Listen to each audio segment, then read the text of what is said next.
مفتی طارق مسعود صاحب سوال پوچھا ہے محمود الحسن صاحب نے جدہ سے آپ سے، اور وہ یہ پوچھتے ہیں کیا جنات انسان کو پاگل کر سکتے ہیں؟ کیا جنات انسانوں سے روپے یا اور قیمتی اشیاء چوری کر سکتے؟ جنات انسانوں پہ سوار ہو جاتے ہیں بعض دفعہ اور وہ انسان کو پریشان کرتے ہیں، تو بہکی بہکی باتیں بھی کر لیتا ہے آدمی.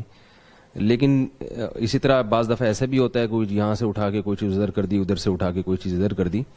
لیکن یہ اتنا نہیں ہے جتنا لوگوں نے اپنے اوپر مسلط کیا ہوا ہے. اگر آپ کے گھر سے کوئی چیز غائب ہوئی ہے تو آپ انکوائری کریں. بعض لوگ کیا کرتے ہیں کہ چور کو اس سے سارا فائدہ پہنچتا ہے. گھر سے کوئی چیز غائب ہوئی ہے تو وہ جن پہ ڈال دیا آپ نے کیس جو ہے نا سارا جن پہ ڈال دیا. اب جن پہ جب ڈالا ہے تو چور مسکرا رہا ہوتا ہے اور پھر عامل آ رہے ہوتے ہیں اور وہ گھر میں جھاڑ پھونکے چل رہی ہوتی ہیں. تو چوری جب ہوئی ہے تو اگر گھر میں کوئی بھی نہیں ہے تو اگر گھر میں کوئی فرد موجود ہے تو سب سے پہلے اس کی انکوائری کریں.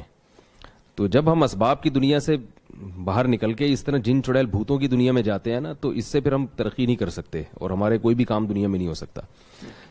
دنیا میں جتنی بھی ایجنسیز ہیں آپ نے دیکھا ہوگا، خفیہ ایجنسیاں ہیں یا جو تفتیشی ٹیمیں ہیں وہ کھوج لگاتی ہیں کہ بھئی یہ جیسے وہ اگر دیکھیں گی گھر میں کوئی بھی نہیں ہے تو پھر وہ جس دوران چوری ہوئی ہے تو وہ یہ ٹریس کرنے کی کوشش کرتے ہیں کہ اس دوران گھر میں کون آیا تھا، اس کی کوئی علامت تو نہیں ہے، کوئی چابی تو نہیں. جیسے ہمارے قریب میں ایک دکان میں چوری ہوئی تو انہوں نے تفتیشی ٹیموں کو بلایا کہ بھئی دیکھیں چور کو پکڑنے کی کوشش کریں.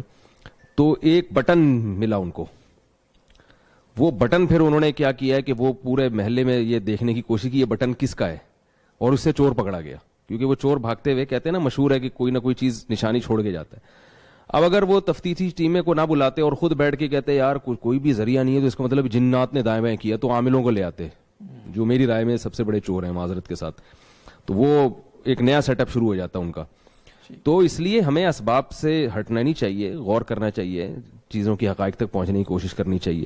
باقی جنات ایسے چوری کر لیں، یہ بالکل پیسے غائب کر دیے، میرا خیال ہے یہ کوئی شرعی مسئلہ نہیں ہے، کوئی قرآن و حدیث میں کوئی ایسی باتیں نہیں ہیں، یہ مشاہدے کی باتیں ہیں. میری رائے سے کسی کو اختلاف بھی ہو سکتا ہے.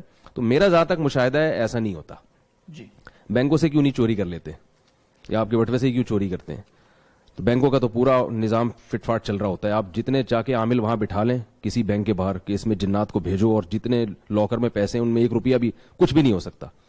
ابھی ایک صاحب کا فون آیا میرے پاس کہ ایک عامل میرے علاج کے لیے آیا تھا، ان کی بھی کچھ اس طرح کا مالی کرائسس میں مبتلا ہو گئے تھے وہ.